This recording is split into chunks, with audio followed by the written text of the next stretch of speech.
Že leto in 9 mesecev živimo v negativi in to je najin odgovor, da uravnovesiva energije na planetu, pravita pevca Rebeka Dremelj in Sebastian.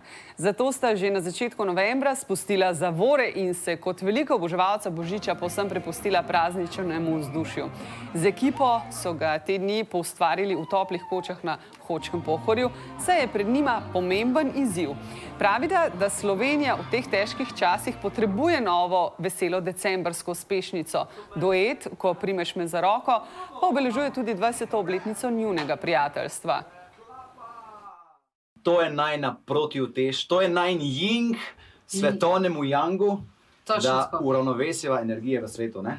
Midva sva prijatelja namreč že več kot 20 let in se nama je zdelo, zdaj se nama je zdel res pravi čas, da midva to najino prijateljstvo pripeljeva na en še malo višji nivo, ki bo absolutno ostal za vedno, ne? Tako da bi se najino prijateljstvo praznujemo z vami.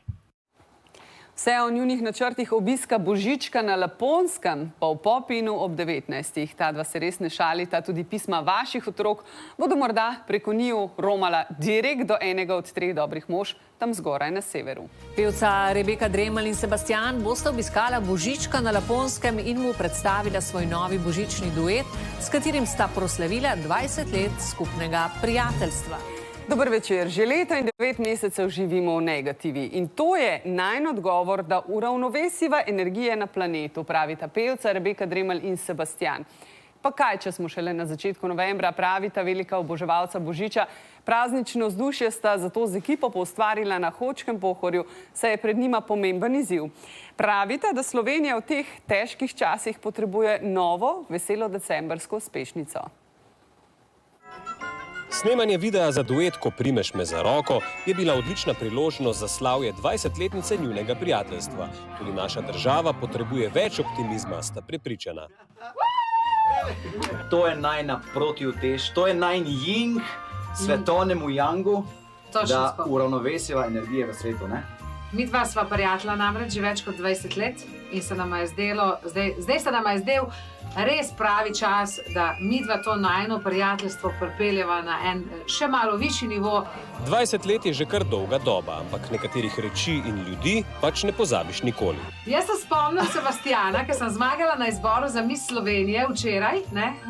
Včeraj je bilo to, ja. Ker je bil on pa še tudi čisto zelen, ne? In je nastopal na, seveda smo pa že vsi vedeli, kdo je Sebastian, kdo je Rebeka Dremelj, ni še noben vedel. Takrat še nismo vedeli, kak vulkan je v bistvu, ne? In kak je multitalentirana, na eni strani, na drugi strani pa kak je vrel oseba. Tudi 2 desetletji kasneje se odlično ujameta. Nič zato, pravita, če smo šele dobro pospravili buče in kostume za noč čarovnic. Božično vzdušje že čutita v zraku. Jaz sem velika oboževalka Božiča in nasploh veselega decembra, no, in jaz v bistvu že 1. decembra okrasim hišo in tako, in jaz res občudujem ta čas. Tudi zato sta se odločila, da bosta decembra organizirala posebno ekspedicijo na Laponsko. Bova osebno šla Božičku predstaviti najino pesem, se pravi čisto pravimo Božičku, in da bo v Sloveniji pobrala pisma, želje ljudi in ta pisma in te želje nesla Božičku. Osebna dostava. Če jima je uspelo ustvariti nov slovenski božični hit, bo jasno konec novembra. Do takrat pa bosta organizirala tudi akcijo za zbiranje pisem slovenskih otrok, namenjenih enemu od 3 dobrih mož tam zgoraj na severu.